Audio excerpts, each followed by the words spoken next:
Bonsoir Manon Moret. Bonsoir. Merci d'avoir accepté notre invitation ce soir sur BFM Lyon. Vous êtes la présidente de l'UNEF à Lyon, syndicat étudiant. Vous avez publié la semaine dernière une enquête sur le coût de la vie étudiante ici à Lyon. Qu'est-ce que vous avez pu en conclure? L'inflation continue de grimper chez les étudiants? Oui, effectivement, l'inflation continue de grimper et surtout elle impacte beaucoup plus les étudiants. Donc localement sur la ville de Lyon, cette année, on est à 3,82% d'augmentation du coût de la vie étudiante. Concrètement, c'est 554 € de dépenses supplémentaires pour un étudiant ou une étudiante cette année. Donc ça commence à être des grosses sommes. Chaque année, on est à un peu plus d'augmentation du coût de la vie étudiante. Lyon, là, actuellement, on est un peu en train de talonner la région parisienne en termes de coût de la vie étudiante. On est deuxième ville de province la plus chère de France et sur le classement national, on est 11e. À l'échelle nationale, justement, c'est une hausse de 6% de dépenses supplémentaires. Finalement, quand on compare avec la France, c'est plutôt une bonne nouvelle chez nous? Non, c'est pas une bonne nouvelle puisqu'on parle encore d'augmentation. C'est pas une baisse, c'est pas parce que c'est plus faible que c'est une baisse. Non, c'est bien une augmentation.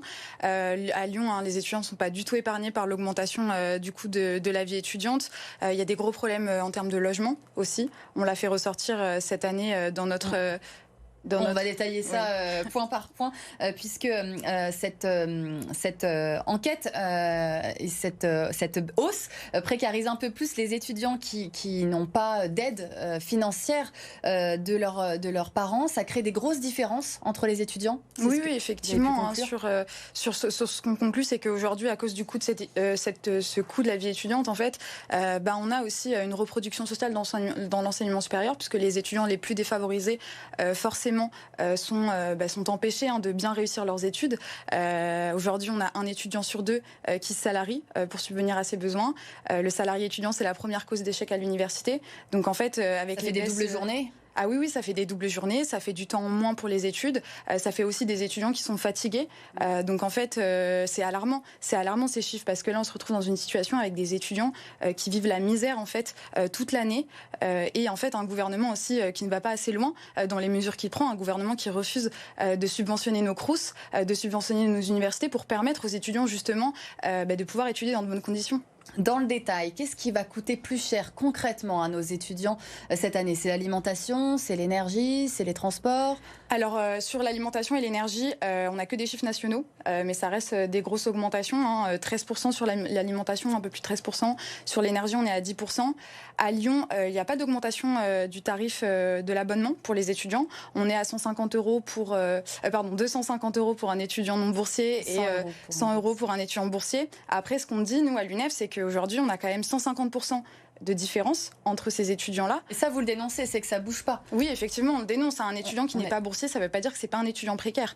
Avec la baisse du nombre de boursiers qu'on a eu ces dernières années, ça ne veut absolument pas dire qu'un étudiant n'a pas du mal à subvenir à ses besoins.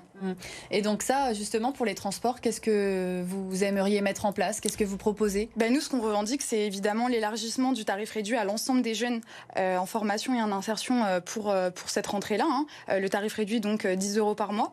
Mais évidemment, à terme, il va falloir arriver aussi avec des politiques volontaristes de la part de la métropole pour arriver à la gratuité des transports pour les jeunes. C'est votre objectif à terme? Ah oui, c'est notre objectif, et dans son histoire, l'UNEF Lyon a une grosse histoire sur la lutte pour la baisse des tarifs des transports, mais à terme, pour des transports accessibles à tous et à toutes, il faudrait arriver à la gratuité des transports en commun pour les jeunes.